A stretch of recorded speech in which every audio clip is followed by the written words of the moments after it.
Bonsoir YouTube, merci de nous rejoindre pour cette seconde partie de l'émission, enfin de la revue d'actualité du 11 mars 2024. On a parlé de l'IVG avant, on va parler du projet de loi en cours sur l'injure non publique. Et il y a plein de choses intéressantes à dire dedans. Je suis accompagné de Kuro et Epire pour cette seconde partie. Messieurs, Bonsoir. Bonsoir. et maintenant que le sommaire est fait, vous connaissez la formule. Prenez un oreiller pour hurler dedans, un seau à vomi si vous êtes sensible, et allons-y pour cette seconde partie de l'émission. Bon. Bon, moi, il me faut juste un bon café, mais j'ai pas ta tasse, je suis déçu, je l'ai pas encore prise. Ah oui, tu peux la prendre. Il y a des tasses Ratelfaxieux qui sont disponibles sur le site en lien dans la description des vidéos YouTube. Vous n'hésitez pas. Et en plus, vous pouvez avoir une tasse, vous pouvez avoir un oreiller Ratelfaxieux pour hurler dedans, et le seau à vomi, on n'a pas encore fait. Et il faut commander vite parce que normalement, on va peut-être changer le design bientôt. Ce qui fait que les tasses et tout ça seraient collector. Vous seriez dans les premiers. Allez, projet de loi qui concerne l'injure non publique, ce n'est pas encore passé en seconde lecture. Là, l'Assemblée l'a voté en première lecture. Et beaucoup de gens ont réagi à ce sujet. Et là, vous pouvez voir, on m'a envoyé ce truc. C'est dommage, j'avais déjà eu le screen. On m'a envoyé ça. Je sais qu'il y a quelqu'un dans notre serveur qui a déjà fait une vidéo dessus. Crab Fantôme, tu penseras à regarder la vidéo. Mais donc, on m'a envoyé ce screen. Député, donc Mathieu Lefebvre, député Renaissance du 94, grâce à sa proposition de loi adoptée à l'unanimité à l'Assemblée nationale, vous pouvez aller en prison ou être soumis à rééducation pour une simple blague prononcée en privé, si elle est présumée raciste, homophobe ou islamophobe. Filez-moi directement l'adresse du centre de rééducation, j'y irai tout seul. Non, non, non, non, non, non, non, non. La douille est beaucoup plus drôle que ça. Alors, il existe déjà un article de loi qui parle de l'injure non publique. Et c'est ça, et qui est assez drôle. Donc, l'article de loi qui existe actuellement, contravention de 5e classe, 1500 € d'amende. Si c'est une insulte à caractère discriminatoire. Sinon, c'est juste 38 €. Et il existe déjà, et c'est là ce qui est très drôle, il existe déjà les mesures dissuasives supplémentaires, confiscation et interdiction de port d'armes pendant 3 ans, travail d'intérêt général de 20 à 120 heures et stage de citoyenneté qui peut être actuellement à vos frais. Mais actuellement, ce n'est que ça. La nouvelle loi ne fait pas tellement de changements. La loi va juste faire passer l'amende à... Donc la nouvelle loi, si elle passe, va faire passer l'amende à 3 750 €. Le stage va forcément être à vos frais. Et donc là, je garde le meilleur pour la fin. Je viens sur la manière dont ça a été voté. Et là, Crab Fantôme, je m'adresse directement à la vidéo que tu as faite. Crab Fantôme avait montré la manière dont ça a été voté à l'unanimité. On voit donc la présidente à ce moment-là de l'Assemblée nationale lance le vote et il y a un brouhaha parce qu'il y a des députés qui viennent d'arriver et qui veulent voter. Et ça, je peux me tromper, mais je suis quasiment sûr que c'est ça. C'est la gauche qui a essayé de faire ce qui est appelé à l'Assemblée nationale le coup du rideau. Le coup du rideau, c'est donc le président ou la présidente de l'Assemblée nationale va va lancer le vote. Il y a quelques députés de la majorité qui sont en mode, de toute façon, ils sont tous à la buvette, donc on peut voter tranquillement tout ce qu'on veut. Et sortent du rideau plus de députés de l'opposition qu'il n'y a de députés de la majorité présents. Ce qui fait que la loi tombe directement. Ils ont, à mon avis, voulu faire ça, mais ils ont dû arriver trop tard. Ce qui fait qu'il n'y avait que les députés favorables à la loi qui étaient là, qui ont voté. Et tous les autres qui normalement devaient venir pour... bon là, il y en a 148 qui ont voté pour. Mais donc tous ceux qui étaient à gauche de l'échiquier et qui ont voulu faire un coup du rideau, bah, ils sont arrivés avec un tout petit peu de retard. Donc, ils n'ont pas pu... enfin, ils n'étaient pas inscrits pour le vote. Donc, résultat, ils ont voulu faire un coup de maître, mais ils se sont plantés à 2 pas de la ligne d'arrivée. Bon, de toute façon, ça aurait été voté, ils n'étaient pas assez nombreux. Mais voilà, c'est, à mon avis, il faudrait que quelqu'un vienne me dire que c'est faux, mais de tout ce que je connais de l'Assemblée nationale et des petits coups qui sont capables de se faire entre eux, à mon avis, c'est passé ça. Ça explique l'unanimité. Et par contre, le vrai changement de cette loi, c'est pas tellement les stages, vous voyez, stages de rééducation, ça existait déjà. Simple blague. En fait, la plupart de la loi ne change pas. Ce qui change, par contre, c'est que j'ai dit que c'était passé à 3 750 € d'amende, ce qui veut dire que ça passe d'une contravention à un délit. Le délit, c'est casier judiciaire, vous avez interdiction d'exercer un paquet d'emplois, vous êtes renvoyé de la fonction publique. Oui, tout à fait, Border. Machin a fait une blague raciste au repas familial Noël, super casier. Mais par contre, c'est un casier qui va vous empêcher de bosser. Le problème que pose cette nouvelle loi, en passant d'une contravention à un délit, c'est aussi qu'on passe d'un tribunal de police, donc un truc relativement rapide et simple, à un passage devant un tribunal correctionnel. C'est c'est pas tout à fait la même vitesse de traitement et c'est pas tout à fait le même prix d'avocat. Et il y a plein de changements qui rentrent dedans, mais nous ne sommes pas sur une chaîne juridique. Je laisserai à vous avez le droit le truc pour dire toutes les différences qu'il y a entre une contravention et un délit. Messieurs, si vous aviez quelque chose à rajouter dans cette petite douille qui en est pas une, mais qui en a une quand même. Pas vraiment, parce que là, je suis en train de me dire que moi, dans le boulot, dans le boulot, moi encore ça va, mais il va falloir que mes collègues se calment, quoi. Oui. Parce que Oh, là, ça va. Ça va. De toute manière, bon, tu vas me dire, tes collègues, je pense que ce sera pas le plus gros problème. Le problème, ce sera la famille des clients, quoi. Ah, mais ça, c'est. Alors, Zoxycopathe qui dit Morale, ne faites jamais de blagues racistes, homophobes, islamophobes, antisémites. Mais qu'est-ce que tu définis comme blague ou qu'est-ce que même tu définis comme injure non publique déjà, injure non publique, ça veut dire que c'est des propos qui sont rapportés du privé, donc ça va être parole contre parole.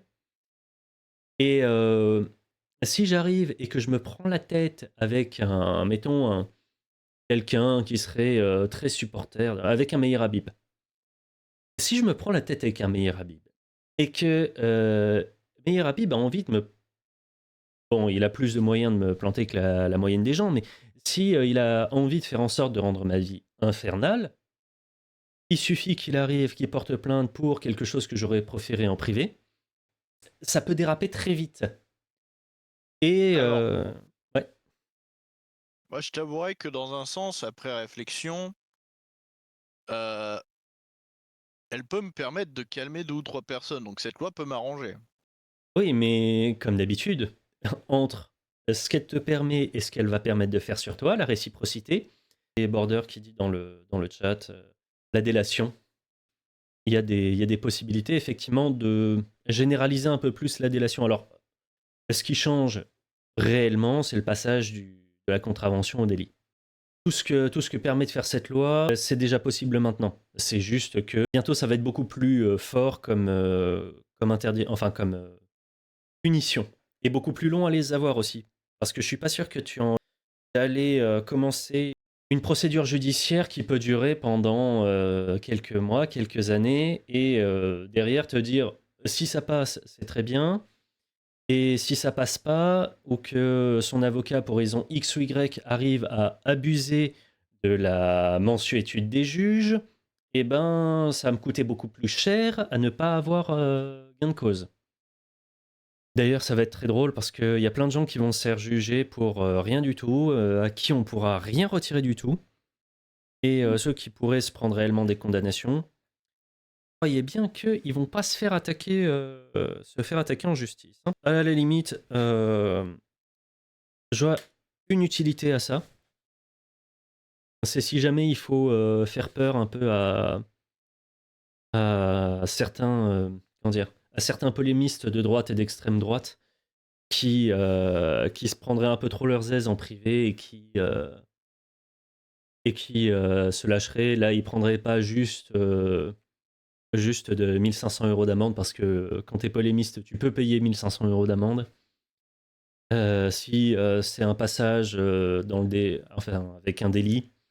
D'ailleurs, c'est très intéressant parce que le délit, donc là j'ai mis les amendes de quatrième, donc de première à cinquième classe, les délits 3750 € d'amende au moins, mais il y a également un minimum de prison, avec sursis ou ferme, hein, mais il y a un minimum, ce qui change, ce qui n'est pas intégré dans la loi. Donc, j'aimerais bien avoir l'avis d'un juriste pour savoir comment ils vont se dépatouiller de cette bêtise. Est-ce qu'ils ont vraiment pensé au fait de se dépatouiller de cette bêtise? Je pense pas. Pas encore.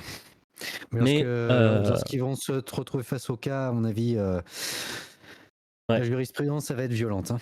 oh, violente non, mais je pense qu'il va y avoir une question de machin, de trucs. Et puis, j'avoue que j'ai vu pas mal de gens qui ont surréagi.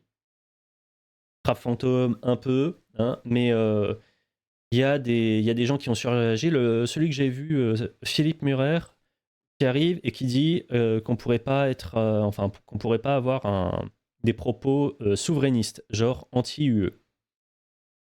Et il se base sur le fait que dans le texte de loi, il y a le fait de dire appartenance ou non à un État. Et il pourrait dire que le fait de pas de dire qu'on appartient à un État, enfin un pays, qu'on vient de telle nation, machin, ça pourrait être considéré comme raciste.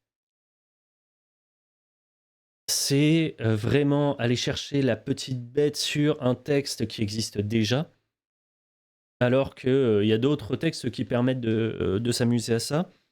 Surtout que si on veut se défendre d'être souverainiste, eh ben c'est dans la Constitution française. Donc, pour qu'il y ait une perte de la capacité à dire qu'on est souverainiste ou quoi que ce soit, eh ben en fait, il faudrait que ça vienne de l'Europe. Ou un changement de constitution, mais je pense pas que Macron s'y risquerait ou qui que ce soit s'y risquerait. Je pense que là, on a fait un peu le tour de cet article de loi où il y a eu beaucoup de peurs qui ont été exprimées par beaucoup de monde. Ils ont eu très peur pour juste pas les bonnes choses. Après, de toute façon, c'est un projet de loi. C'est pas dit qu'il passe le Sénat et c'est pas dit qu'il passe le deuxième passage à l'Assemblée nationale.